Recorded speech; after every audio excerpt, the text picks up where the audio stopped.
qu'ils sachent que c'est une forfaiture qu'ils sont en train de commettre. Et tous tombent sous le coup de l'article 150 du code de la Constitution togolaise.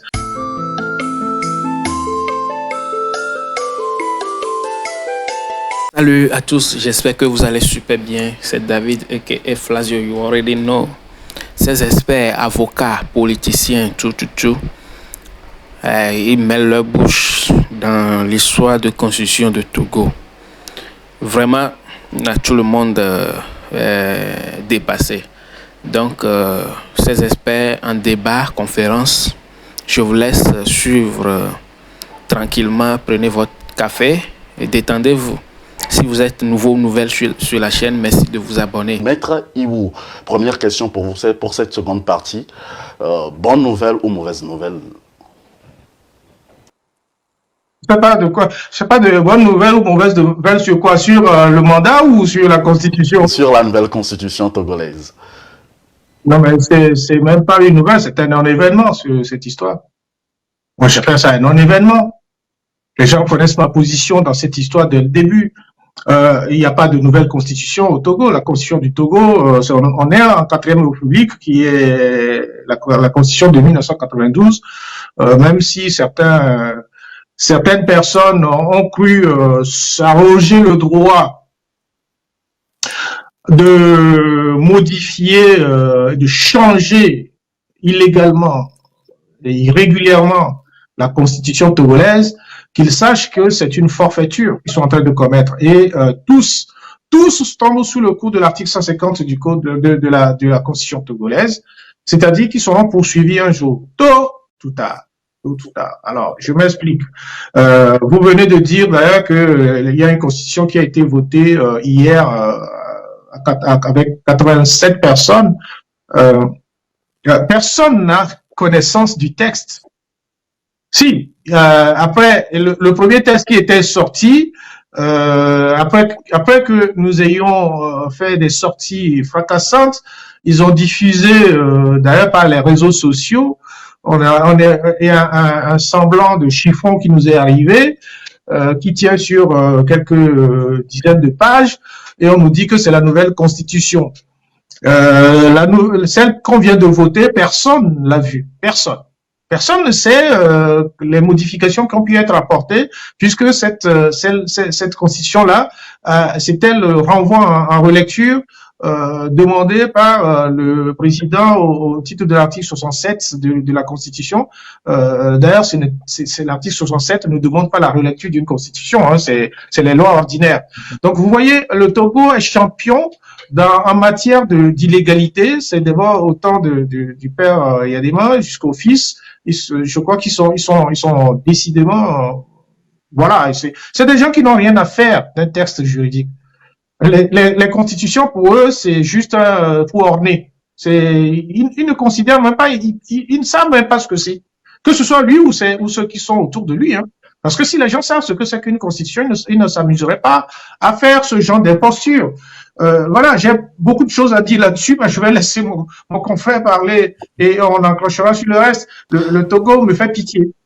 Alors, Maître Perrono, le Togo n'est pas le premier à passer d'un régime semi-présidentiel à un régime parlementaire. Selon votre point de vue en tant qu'Africain, est-ce que c'est une satisfaction ou une déception? Bon, écoutez, moi, je suis pas, je dois le dire, hein, je ne suis pas un grand défenseur des régimes parlementaires. Je suis plutôt favorable au régime semi-présidentiel ou présidentiel pour une raison simple.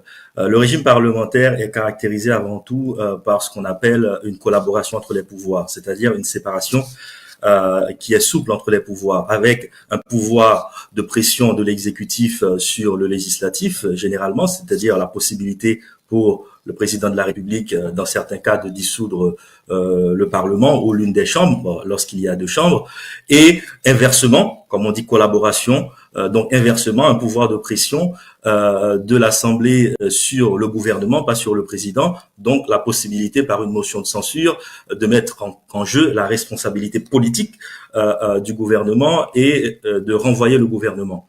Le problème qui se passe, c'est que toutes ces catégories-là et également tous les effets bénéfiques, par exemple, qui ont été relevés, je crois, par certaines personnalités du parti au pouvoir actuellement au Togo, qui disent que ce régime de collaboration entre les pouvoirs va donner plus de poids aux députés. Ce régime de collaboration va nous mener vers un exercice du pouvoir qui est concerté, qui est inclusif.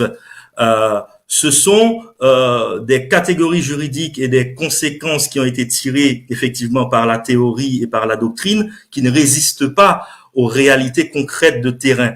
Parce que les textes juridiques, il faut s'en méfier, même si je suis pour leur respect, dans leur interprétation, les textes juridiques, lorsque on les jette dans un contexte politique donné, il y a d'autres réalités qui sont des réalités des fois psychosociologiques, des réalités économiques, des réalités aussi qui tiennent à la personnalité des acteurs en présence, qui vont faire que les bénéfices vantés ou imaginés ne vont pas être au rendez-vous. Par exemple, je donne un exemple simple. Je vais prendre un exemple en France, Troisième République, régime parlementaire. Eh bien, pendant ce régime parlementaire, on a expliqué qu'on allait avoir une collaboration entre les pouvoirs et une sorte de revalorisation du coup du pouvoir du président par rapport à ce qu'on appelle le régime d'assemblée. C'est-à-dire, le président aura un moyen d'action sur le Parlement et le Parlement aura un moyen d'action sur le président. Il s'est avéré que de 1875 jusqu'à 1914, le Parlement a dirigé et a imposé un régime d'assemblée. Donc, des fois, le régime parlementaire mène vers un régime d'assemblée où on a une assemblée qui va être toute puissante parce que le président n'a pas pu mettre en œuvre ce fameux mécanisme de dissolution qui lui permettait de faire pression sur le Parlement alors que ce mécanisme existait bien dans la Constitution mais était impopulaire. Cependant, ce qu'il faut comprendre aussi, lorsqu'on est aussi dans un régime d'assemblée ou un régime parlementaire qui va muter vers un régime d'assemblée, généralement derrière cette assemblée, c'est un homme qui est tout puissant et qui se cache derrière cette assemblée-là.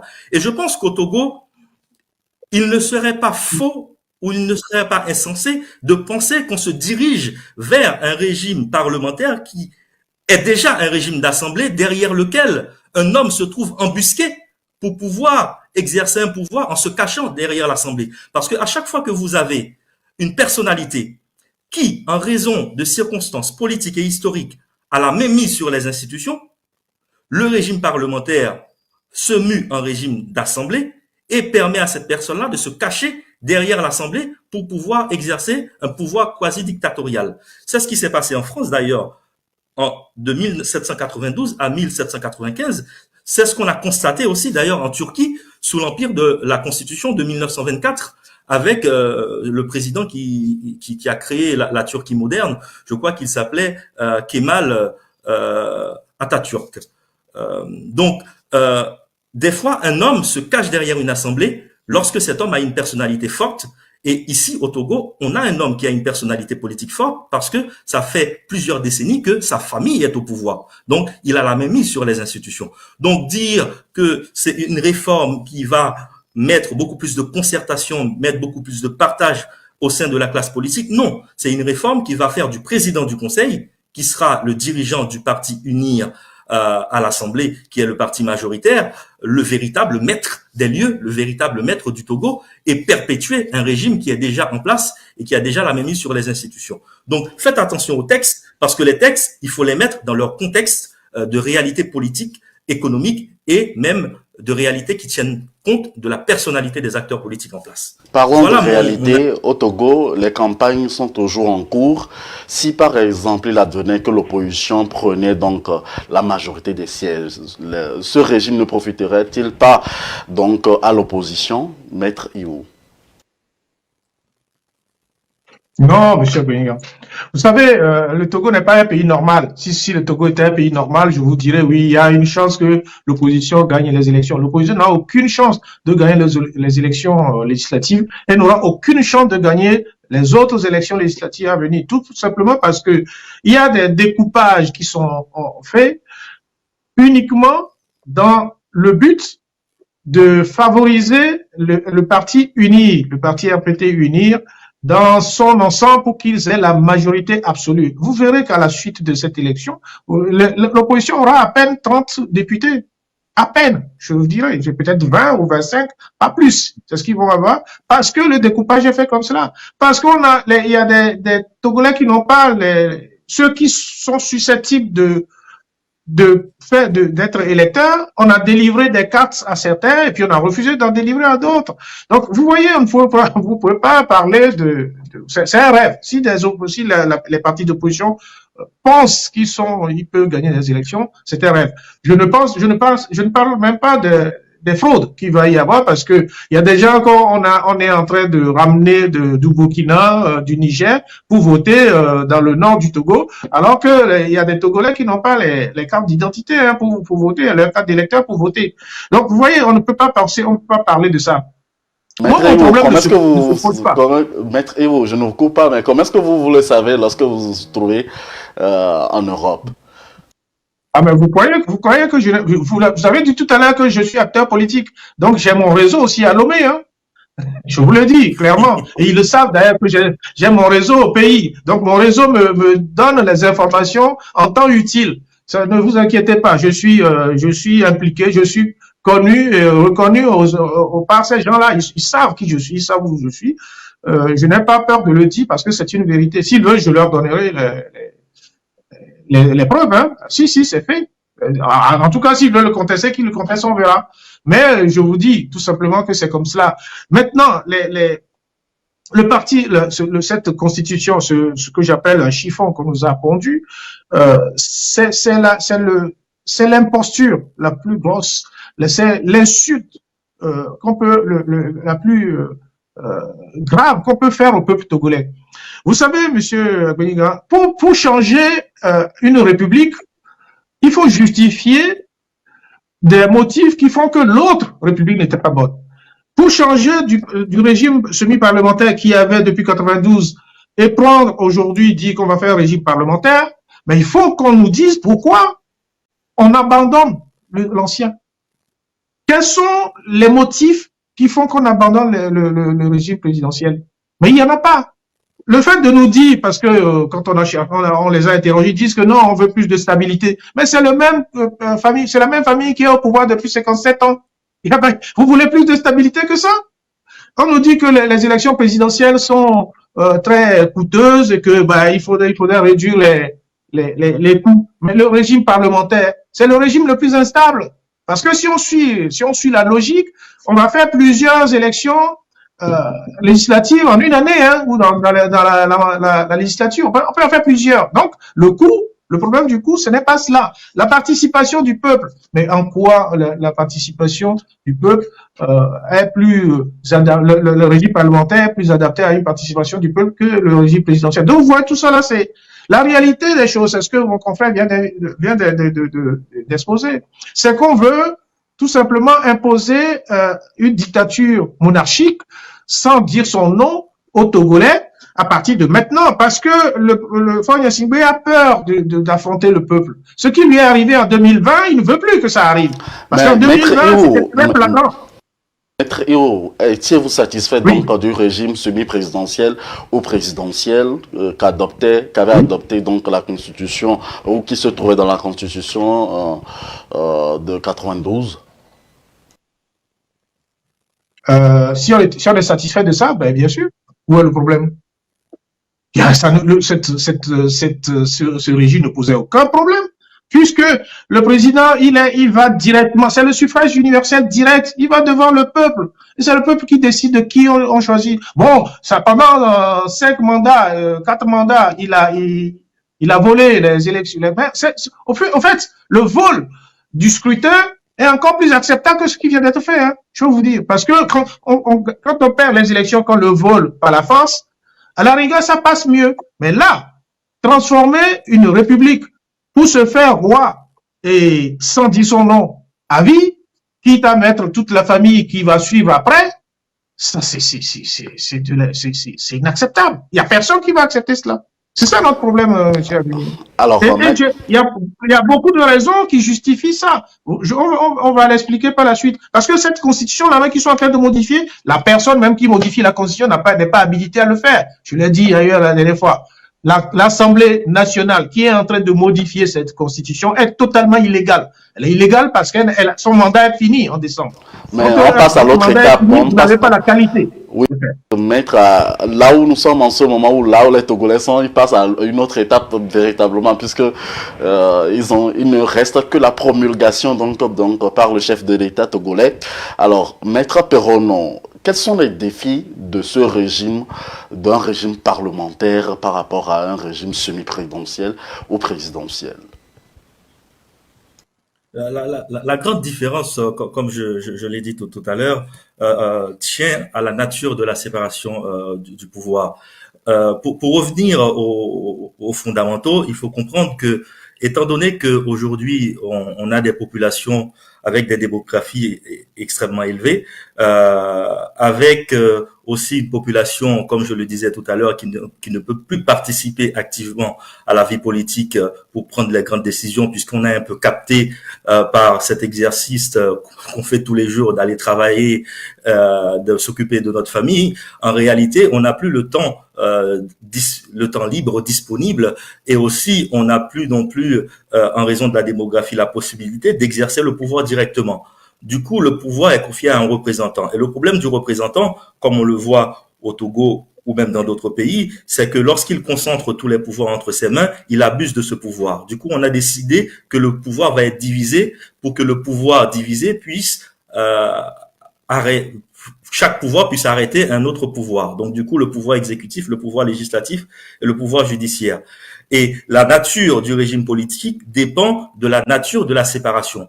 Lorsque vous avez une séparation qui est stricte entre les pouvoirs, par exemple, vous avez un exécutif où le président est à la fois chef de l'État et chef du gouvernement, crée son cabinet et a peu de pouvoir de pression sur le Parlement, c'est-à-dire le pouvoir législatif, et inversement, le pouvoir législatif a peu de moyens de pression sur le pouvoir exécutif. On se retrouve dans un régime présidentiel. Et généralement, dans le régime présidentiel, il y a une valorisation, ou plutôt une revalorisation du pouvoir du président. C'est le cas aux États-Unis, par exemple.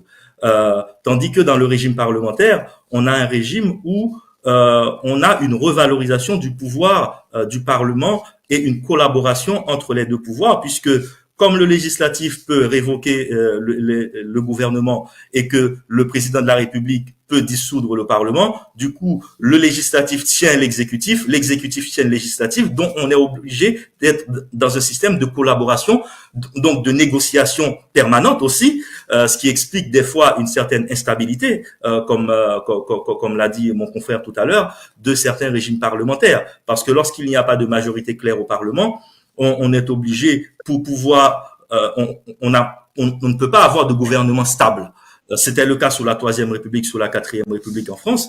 On ne pouvait pas avoir de stabilité stable, de majorité stable au Parlement. Et en raison de cette absence de majorité stable, on n'avait pas non plus de gouvernement stable. On avait une valse des ministères. Donc, avantage du régime parlementaire, c'est ce contrôle que le Parlement peut avoir sur l'exécutif, mais aussi ce contrôle que l'exécutif peut avoir sur le Parlement, donc un pouvoir partagé, un pouvoir concerté, qui peut, dans une certaine mesure, être favorable pour la bonne gouvernance. Mais en même temps, lorsqu'on n'a pas de parti politique et de majorité stable au Parlement, on se dirige vers un État qui est totalement inefficace, sans compter ce travers que j'ai évoqué tout à l'heure de certains régimes parlementaires qui mutent en régime d'assemblée, où le Parlement devient tout puissant, et derrière le Parlement, on a un chef, un homme qui domine un petit groupe au Parlement. C'était le cas, je l'ai dit, sous le régime conventionnel en France de 1792 à 1795, mais aussi à un moment donné de la Troisième République française.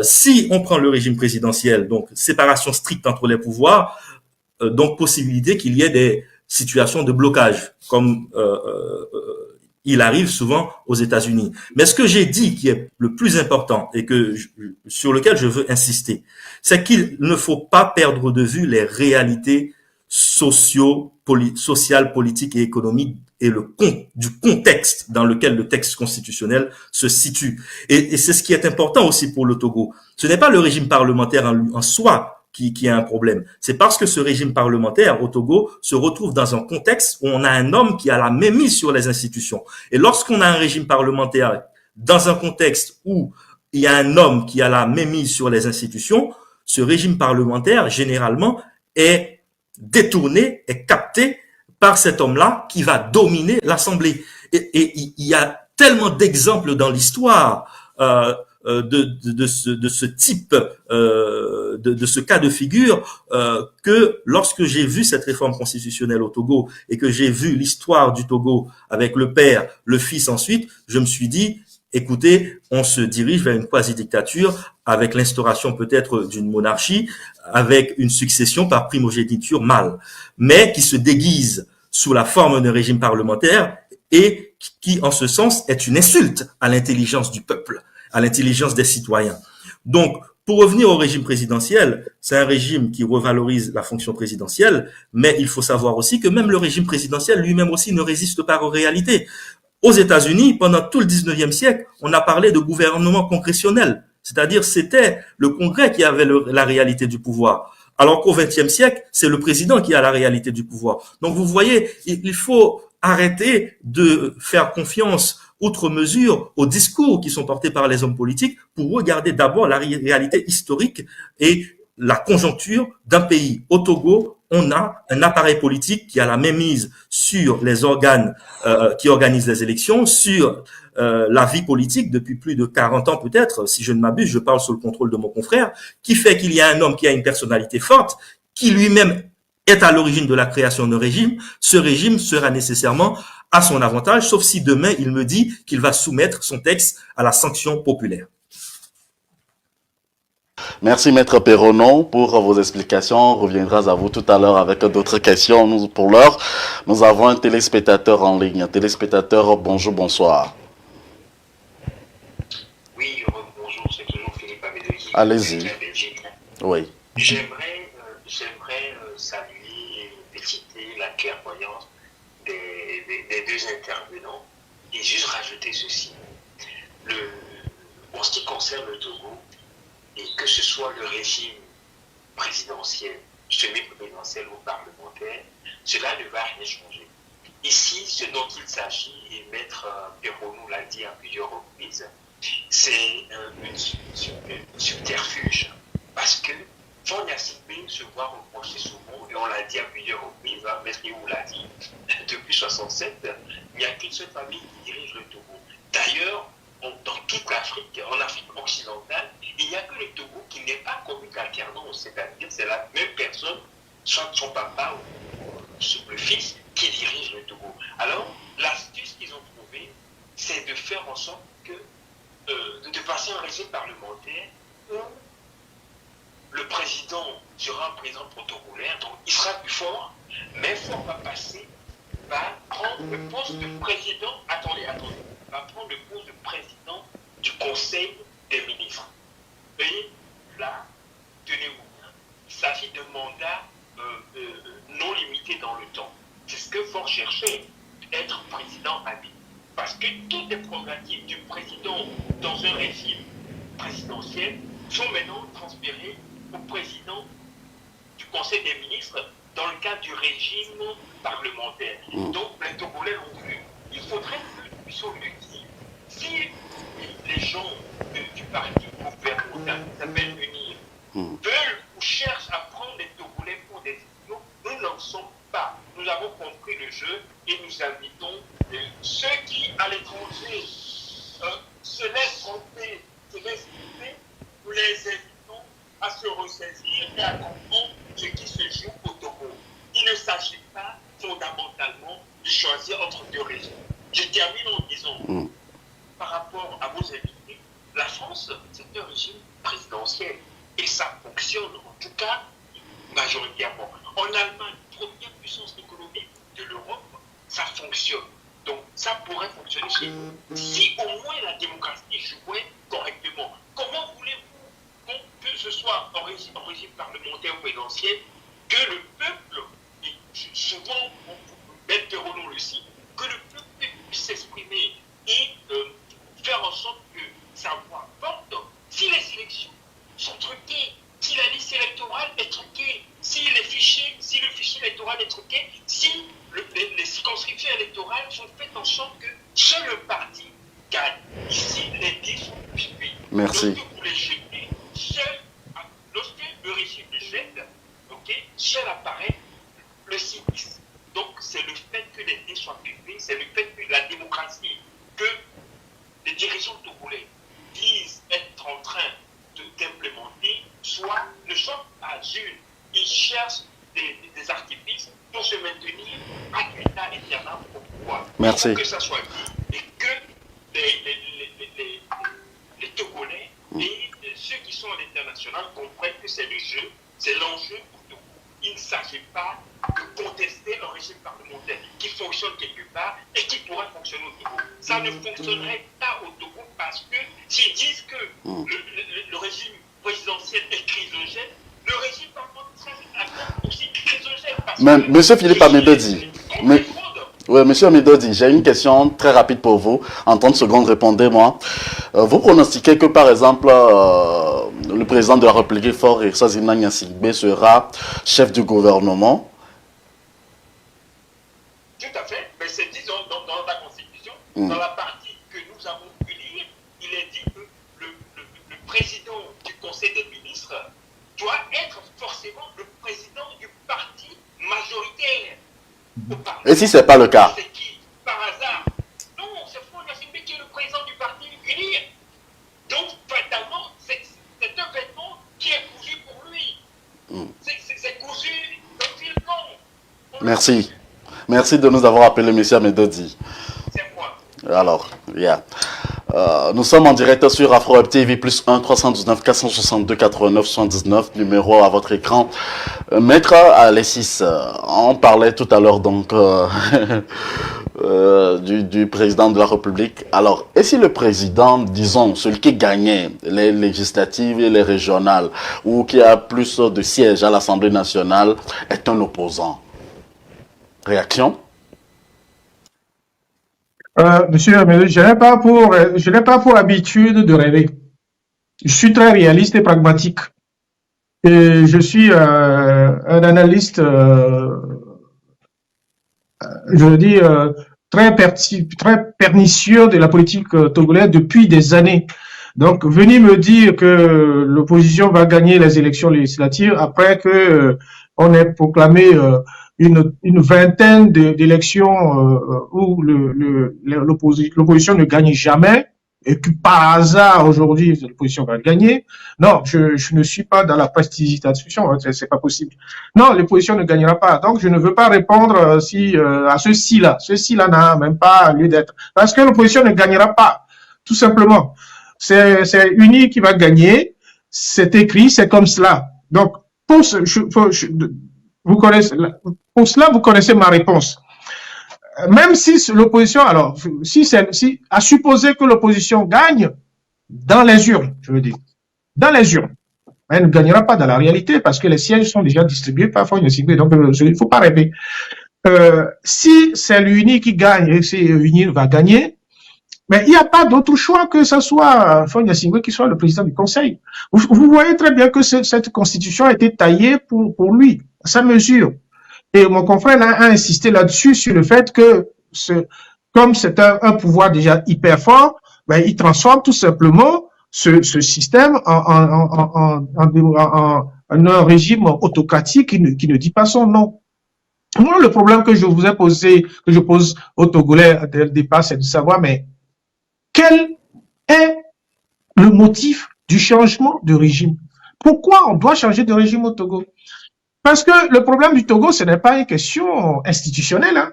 Le Togo avait une constitution très bien taillée. Elle n'est pas parfaite, mais elle était très bien. Mais le Togolais lambda, monsieur Benga, celui qui est à Saint-Cassé, qui n'a pas de l'eau à boire, vous savez, vous lui parlez de régime? Celui qui est, je sais pas, à Soudina, qui après la pluie ne peut pas traverser son village pour aller de l'autre côté vendre ses pintades. Mais vous lui parlez de régime parlementaire ou présidentiel? Les gars les femmes qui meurent sur les tables d'accouchement, faute d'avoir les médicaments ou les trucs nécessaires quand elles saignent, et n'ont pas il n'y a pas de produit pour arrêter l'hémorragie, elles meurent au Togo. Il y en a plusieurs qui meurent encore au Togo à cause de ça. Les gens qui ne savent pas, les petits qui n'ont pas d'école, où on les met encore sous des arbres ou des trucs en paille. S'il y a du feu, mais ils crament tous ces enfants-là. Vous croyez que vous allez parler de parlementarisme et de choses pour ces gens-là? Non. Qu'est-ce que le régime parlementaire va changer dans la vie au quotidien de ces gens-là? Les étudiants qui ont un bac plus 4, un bac plus 5, des milliers qui circulent au Togo avec des émigrants, des motos, taxis. Vous croyez que ça va résoudre leur problème? Ça ne résout pas leur problème. Donc, vous voyez, en fait, ces dirigeants-là sont complètement à l'ouest. C'est des gens qui sont hors sol. Ils sont sur une autre planète. Ils ne savent même pas ce qui se passe dans leur pays. Et ils pensent que, en trompant le peuple par ces gymnastiques qu'ils ont faites dans la nuit je sais pas, du 25 mars, en disant mais on a changé de régime. Tous les Togolais se sont levés le matin, on a dit mais on a changé de régime. Il y a qu'au Togo qu'on peut faire des choses comme ça. Personne ne connaît le texte. On ne sait pas ce qu'il y a dedans. On ne sait pas ce qu'ils ont voté. On nous a dit à la radio, mais au fait, ça sera plus 4 ans, ça sera 5 ans, ça sera 6 ans. Maintenant, on nous dit que c'est 4 ans pour un président qui va être choisi. Et non, mais vous croyez, vous m'avez dit tout à l'heure que c'est passé. Vous croyez qu'on fait passer ça en perte au profit? Oh non, on passe pas ça en perte au profit. Hein. Il n'a pas encore promulgué, oui. Mais même s'il promulgue, on ne passera pas ça en perte et profit. Non, non, pas du tout. Cette constitution ne sera jamais appliquée, je vous le dis. Elle ne sera pas appliquée. C'est l'avis donc de Maître Eo. Alors, en lieu et place donc de 6 ans non renouvelables, l'Assemblée nationale togolaise a adopté 4 ans renouvelables une seule fois. La grande question qui se pose aujourd'hui, est-ce que quand on poursuit le cas, où on fait un petit sondage sur le terrain, c'est le cas de l'Inde, c'est le cas donc de d'autres pays. Il y a je dirais donc honorables députés qui sont passés par notre antenne ici, qui ont dit leur avis par rapport à ce régime parlementaire. Est-ce que on connaît aujourd'hui la situation du Togo en tant que pays en voie de développement. Les pays en voie de développement réussiront-ils ce défi par rapport à des puissances qui sont en essai ou qui adoptent déjà ce régime parlementaire? Maître Pierre Stanley. Est-ce que les pays en voie de développement réussiront à sortir de l'ornière par rapport à ce régime parlementaire? Encore une fois, moi, je vais revenir aux fondamentaux. Je pense que il n'y a de régime véritable que d'hommes et de femmes. Il n'y a de jeu politique sincère et profitable au peuple que d'hommes et de femmes. En réalité, vous aurez beau instaurer un régime présidentiel au Togo ou un régime d'assemblée ou un régime parlementaire, si au fond la réalité du régime est captée et confisquée par une classe politique ou un petit groupe ou un homme, en réalité vous continuerez à répéter les mêmes erreurs et vous êtes condamné à ne jamais vous développer.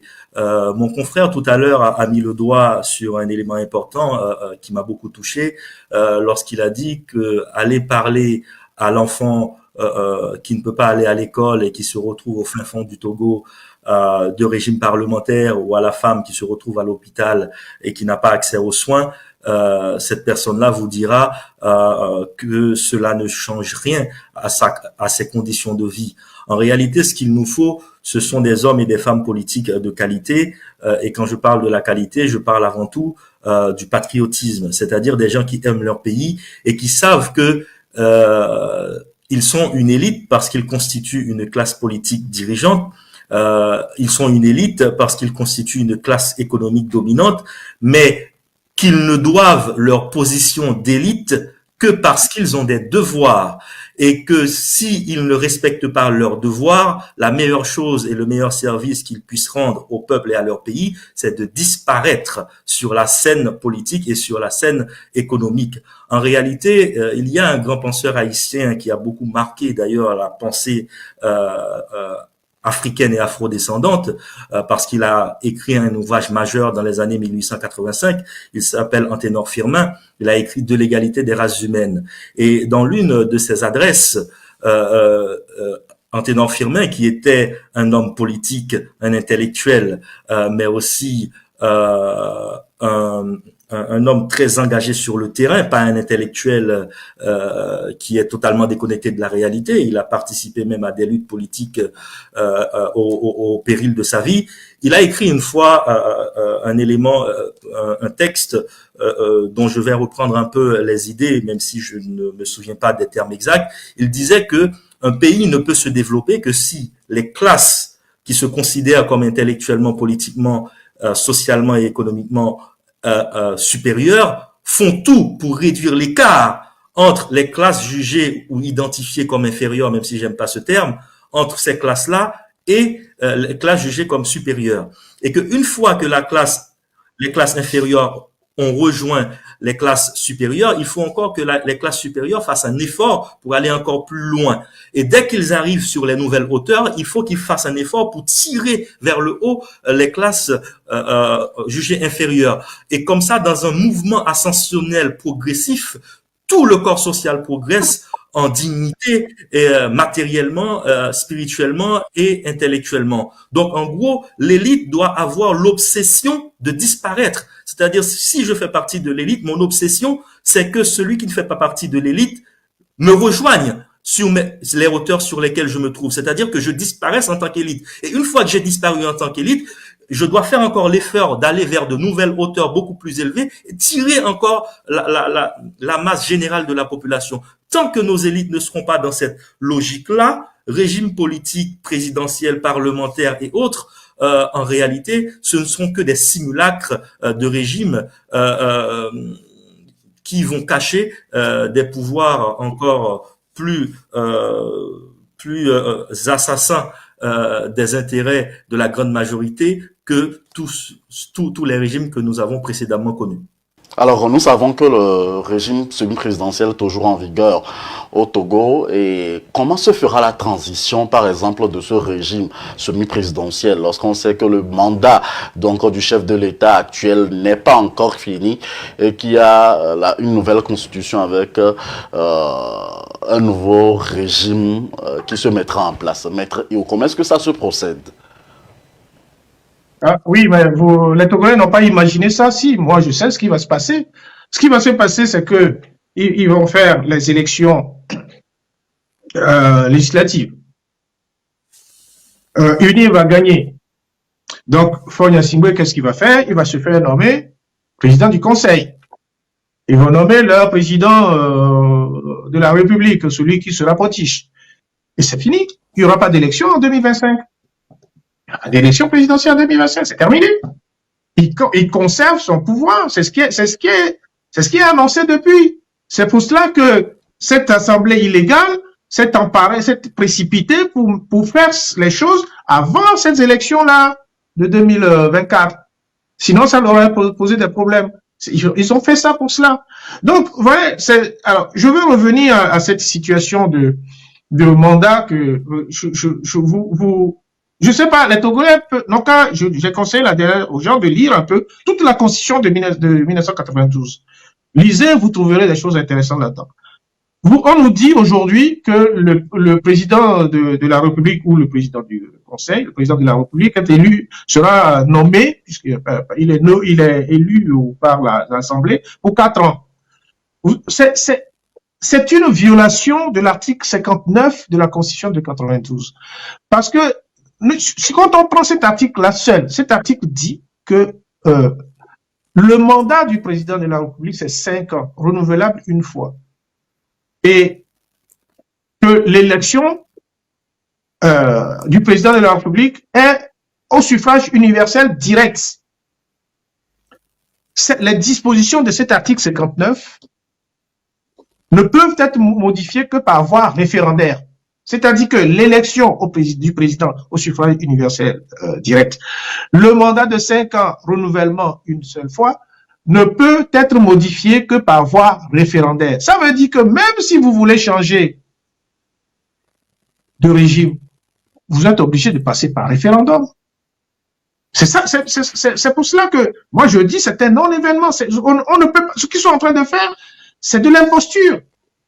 On ne peut pas accepter ça. Un bon juriste ne peut, aucun juriste au monde ne peut accepter ce. Mais je pense même que les Russes n'accepteraient pas ça. Vous voyez? Donc c'est inadmissible ce qu'on fait là. Et on veut qu'on laisse passer ça en perte de profit.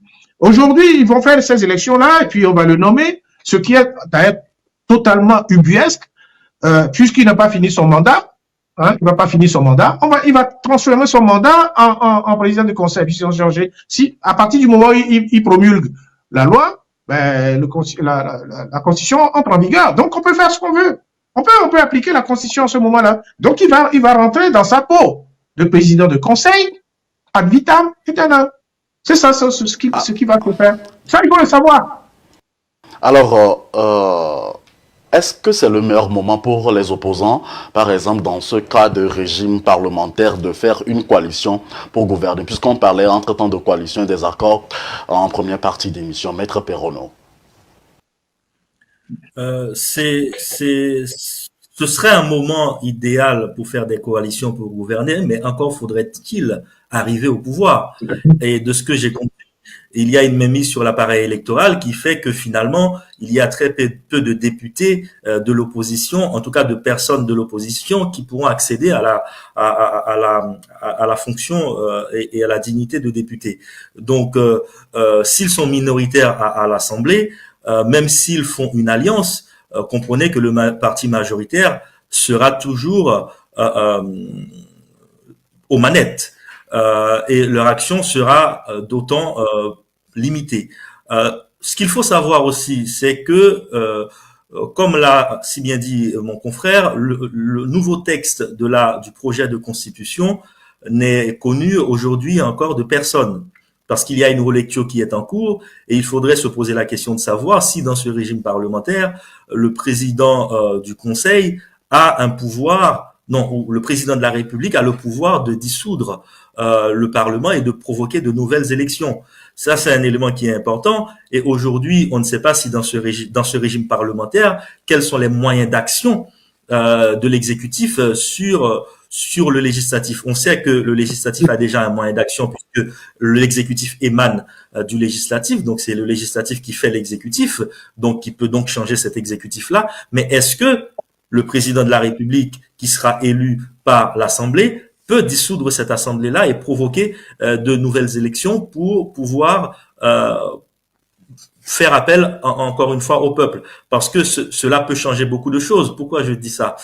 Au cas où, puisqu'on sait que le pouvoir est très personnel aussi dans nos pays, au cas où on a un président de la République qui à un moment donné se retrouve en conflit avec le président du Conseil, est-ce que ce président de la République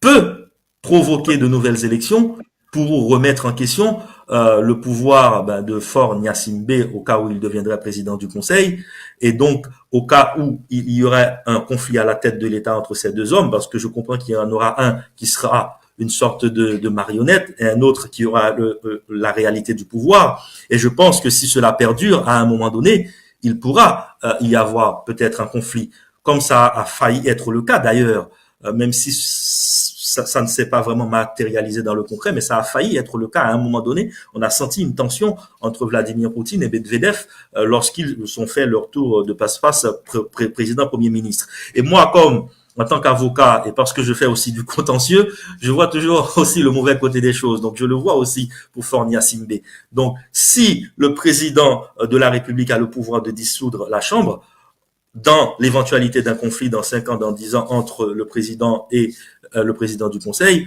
on pourrait peut-être aboutir à une crise politique où le pouvoir du président sera remis en cause lui-même par de nouvelles élections législatives. Quoi qu'il en soit, je pense que l'opposition politique doit rester vigilante. Je pense que le peuple doit rester vigilant.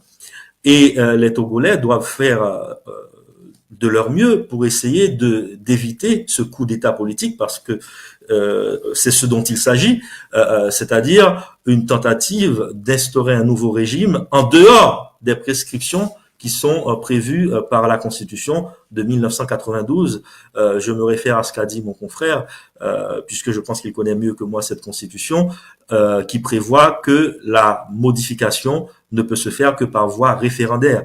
Et là, la violation, elle est flagrante, elle est trop évidente. Et elle est tellement évidente que même ceux qui sont du côté du président actuel devraient être totalement choqués par une telle mauvaise foi, en fait. Alors, Maître Alexis, que faut-il faire pour réussir dans ce régime parlementaire, puisque vous y êtes déjà en tant que Togolais? Non, je n'y suis pas. Peut-être certains Togolais y sont, mais je n'y suis pas. Je n'y suis pas tout simplement parce qu'on peut pas accepter l'inacceptable. On peut pas. Non, mais moi je suis aucun juriste. Il n'y a pas que moi, même les professeurs d'université à Lomé ont la même position que nous. Non, il faut sortir plutôt de ce régime parlementaire. Il faut faire en sorte que les gens reviennent à de bonne conscience dans cette affaire. Vous savez, en Afrique, il y avait 3 pays seulement. Sur 54, il y avait 3 pays qui adoptaient le régime parlementaire. Il y a l'Éthiopie, la Somalie et l'Afrique du Sud. L'Afrique du Sud, on connaît un peu le fonctionnement. Et la Somalie vient de renoncer. La Somalie vient de passer au régime parlementaire présidentiel. Pourquoi? Parce que ça ne marche pas. Donc, il n'y a plus que 2 pays.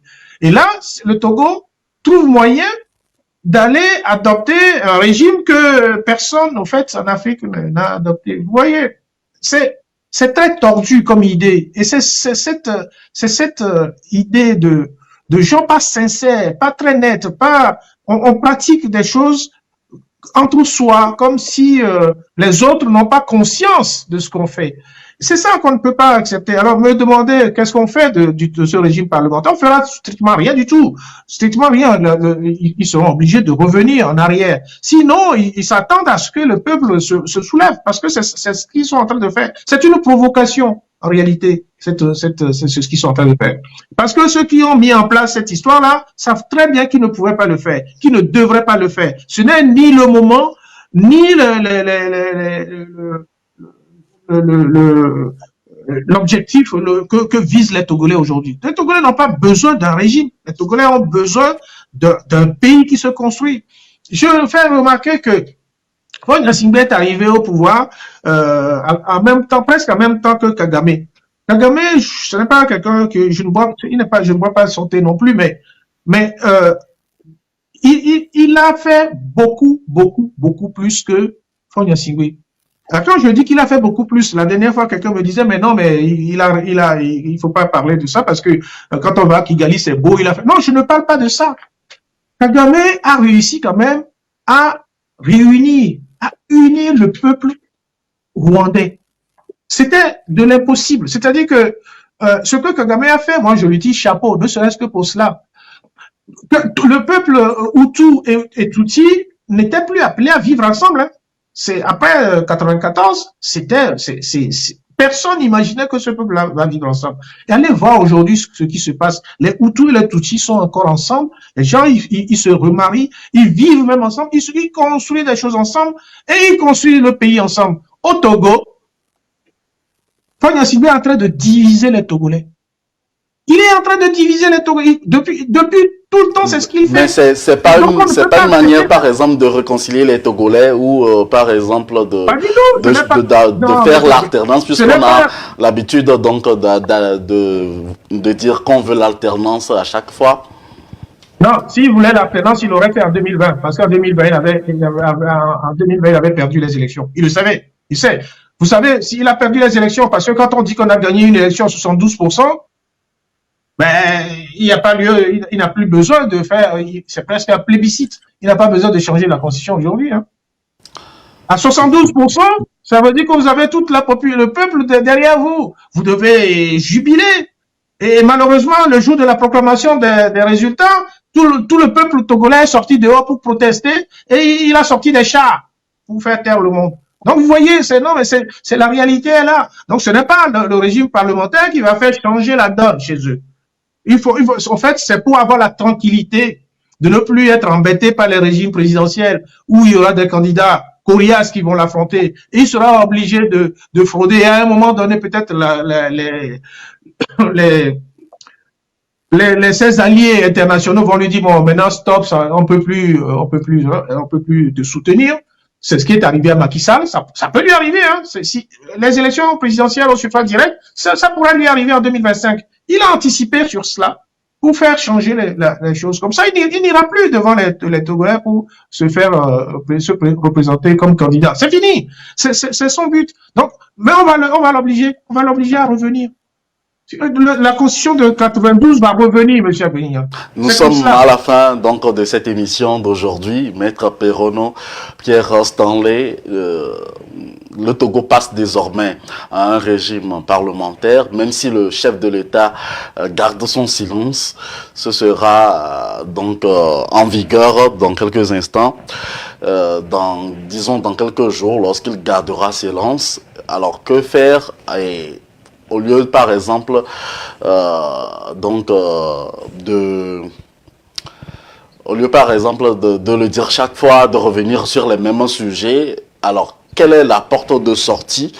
Comment faire pour réussir dans ce régime parlementaire pour que le citoyen lambda togolais puisse dire que, ok, moi, avec ce régime, j'ai l'avenir de mes enfants assuré, j'ai le système de santé qui est là en bonne et due forme, ou carrément, comment faire pour réussir là où, par exemple, la Grande-Bretagne, le Canada ou d'autres pays qui adoptent, ou l'Inde, qui adoptent, par exemple, le système, disons, le régime parlementaire, comment faire pour réussir cela, en fait, ce système, Maître Stanley Pierre Perono?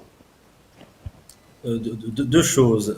Il y a quelque chose dans l'élection. Ce sera également votre conclusion. Il y a un élément dans l'élection au suffrage universel direct qui relève un peu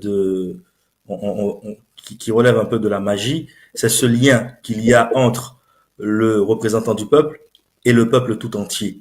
Cela n'existe pas dans les élections législatives. Lorsque vous avez des élections législatives, dans chaque circonscription, vous avez des électeurs de la circonscription qui votent pour le député de leur choix. Dans une élection démocratique au suffrage universel d'un chef de l'État, d'un président de la République, vous avez le peuple tout entier qui donne une légitimité à un homme pour pour tracer la destinée de la nation ou du peuple selon la vision que l'on a de la souveraineté nationale ou populaire. Et ce moment-là, c'est un moment de vérité parce que c'est le moment où le parti au pouvoir, à travers ce représentant-là, en l'occurrence, ce serait Faure Gnassingbe au Togo, et les opposants aussi qui sont candidats à l'élection présidentielle, vont devant le peuple, et le parti au pouvoir, en l'occurrence, va défendre son bilan. Donc, ce grand moment de débat national, le régime parlementaire nous en prive. Et prive le peuple togolais du seul moment où le peuple tout entier peut faire un débat et s'interroger sur ce grand moment du bilan et de la définition des grandes orientations stratégiques de la nation ou du peuple et de l'État.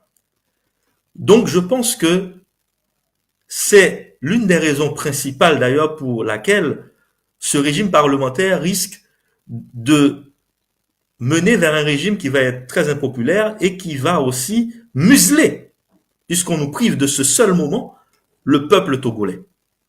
Après, s'il faut faire contre mauvaise fortune bon cœur et considérer que ce régime parlementaire va effectivement être établi, il faudra, pour les partis de l'opposition, faire un travail de fond, qui est un travail qui consiste à aller chercher des alliances, à la fois au Togo en se réunissant tous ensemble dans un front commun démocratique pour qu'ils puissent augmenter leur force en tant qu'opposition, un front commun démocratique pour défendre les valeurs de la démocratie, aller chercher des alliances au niveau international, convaincre le peuple et surtout créer les organes de la vigilance démocratique pour observer les prochaines élections et faire en sorte que finalement on puisse sortir de ce carcan de la confiscation du pouvoir du peuple. Donc je répète et je résume, dans un premier temps, je pense que ce sera un régime qui va être très impopulaire parce que c'est un régime qui va museler le peuple, parce qu'il va lui priver de ce moment privilégié où le pouvoir en place doit faire son bilan face à la nation ou au peuple tout entier sur les grandes orientations stratégiques et sur leur définition pour l'avenir. Et deux, s'il faut faire contre mauvaise fortune bon cœur et considérer que ce régime va passer puisqu'ils tiennent le pays et qu'ils vont imposer par la force leur position, eh bien, il faut que l'opposition renonce à la division, fasse bloc commun dans une grande plateforme, dans un grand parti et commence tout de suite un travail d'éducation et de conscientisation du peuple et mette en place aussi les éléments de la vigilance et de l'observation des prochaines élections pour faire en sorte que le Togo sorte de ce carcan. C'est un combat de longue haleine, mais les combats politiques les plus gratifiants sont toujours et ont toujours été de grande haleine. De longue haleine, pardon. Merci. Merci à vous, Maître Pierre Stanley Perronneau. Vous êtes avocat au barreau donc de Paris. Vous êtes expert aussi en intelligence économique. Merci d'avoir été des nôtres aujourd'hui. Maître Alexis Iour, votre conclusion. Je pense que j'ai encore plus d'une dizaine de questions pour cette émission. Nous y reviendrons dans d'autres numéros avec d'autres angles. Mais pour l'heure, quelle est votre conclusion? Merci, Monsieur Bénégal. Moi, j'invite tout simplement les Togolais, dans les circonstances actuelles, à s'unir et à faire barrage à cette forfaiture que commet Faure Gnassingbé et ses affiliés. On ne peut pas nous crier que le Togo, parce que c'est ce qui sort de la bouche de ces ministres, que le Togo est un pays de droit, état de droit, état de droit. Ce n'est pas une incantation, hein. Quand on dit que le pays est un état de droit, ce n'est pas une incantation. Il faut que cela corresponde à la réalité. Or, ce n'est pas le cas. On voit que avant de modifier cette constitution, on savait très bien que l'objectif de ce pouvoir, c'est de se maintenir. Et c'est ce qui est fait. C'est comme mon confrère dit qu'il faut que ce pouvoir risque de devenir. Non, il est déjà assez puissant, autocratique et dictatorial. Donc il veut seulement pérenniser cette dictature et je crois qu'il faut mettre fin à cela. Aujourd'hui, on a des structures comme la Commission nationale indépendants, ils appellent ça indépendant pour rien du tout, pour les élections, qui est totalement phagocyté par le pouvoir politique. Les juridictions sont totalement aux bottes de l'exécutif.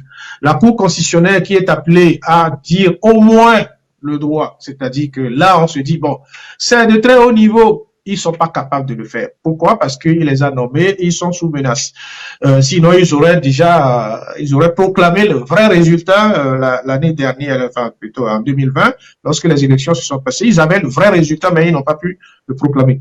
Donc, vous voyez, le Togo ne souffre pas en réalité de texte. Le Togo n'a pas un problème de constitution. On n'a pas une difficulté pour appliquer la constitution qui existait, c'est-à-dire celle de 92. Non. On a une difficulté avec les hommes, ceux qui ont pris le pouvoir et qui, pour eux, exercent le pouvoir de façon familière, de façon autocratique, en se disant on va rien laisser pour les autres, parce qu'on est les meilleurs. Il n'y a pas de meilleurs dans cette affaire. Et il y a une dernière chose que je voulais dire aux Togolais, parce que on a toujours ventilé plutôt des informations selon lesquelles Faure Gnassingbé serait du Nord, il est Kabien, donc s'il a le pouvoir, s'il perd le pouvoir, tous les gens du Nord, les Kabiens vont perdre le pouvoir. Non, il faut arrêter ça. Il faut arrêter ça. C'est pas vrai. Ce n'est pas vrai. Ceux qui souffrent au Togo le plus, c'est les gens de son ethnie. Je suis désolé. Allez dans sa région, vous allez voir comment les gens souffrent. Les Kabyens sont les gens qui souffrent le plus. Ils n'ont pas de terre, ils n'ont pas d'eau à boire. Même à Kara. Kara, c'est une grande ville, ils disent que c'est la deuxième ville du Togo. Allez voir ce que c'est. Il y a un fleuve là qui divise la ville en deux. Il n'y a qu'un seul pont qui est totalement foutu. On ne peut pas passer d'un côté à l'autre. Ça, c'est chez lui. Donc, il faut que les Togolais arrêtent de se focaliser sur les histoires d'ethnie. Au Togo, il n'y a pas d'ethnie. On est des Togolais. De partout où nous sommes des Togolais. Ne parlez pas d'ethnie, de machin, de tout ça là. Moi, ça me désole et ça m'irrite quand j'entends ce langage-là. C'est le seul moyen qu'ils utilisent pour diviser les Togolais et pour faire en sorte que les gens ne se réunissent pas pour pouvoir les botter dehors. Donc, il faut que les Togolais comprennent ça. Le jour où les gens comprendront que le problème du Togo n'est pas un problème ni des Kabyles, ni des Losso, ni des Moba, ni des Mina, ni des Akoso ou les épées ou autres, le jour où on comprendra ça, que ce ne sont pas les Bassas qui sont des problèmes, mais que le problème, c'est un petit noyau, un système élaboré, construit et soutenu, bien sûr, par des gens qui sont vraiment qui sont contre le Togo, parce que c'est comme ça, je les appelle, ceux qui sont à l'extérieur et qui soutiennent ce système-là depuis des années. Tant qu'on ne comprendra pas ça, on va botter à côté, on va jouer très mal notre jeu. Donc, j'invite tous les Togolais à se réunir et surtout, à s'unir pour faire en sorte que cette constitution-là, qu'on ne l'accepte pas. Pour une fois qu'on puisse dire non au système mis en place par Faure Gnassingbé et ses gars. Pour une fois, ils sont 87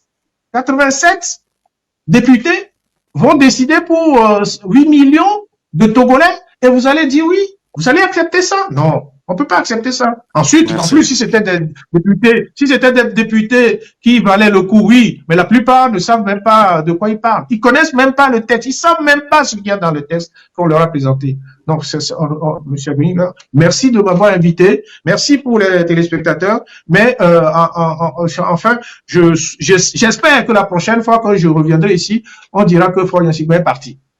Merci. C'est l'avis donc de notre invité d'aujourd'hui, Maître Alexis Iou, avocat au barreau de Lille et acteur politique. Vous comprenez donc ses propos. Et nous avons été honorés aujourd'hui dans cette émission par le secrétaire général de l'association pour la formation et l'emploi des métiers de l'audiovisuel et du numérique.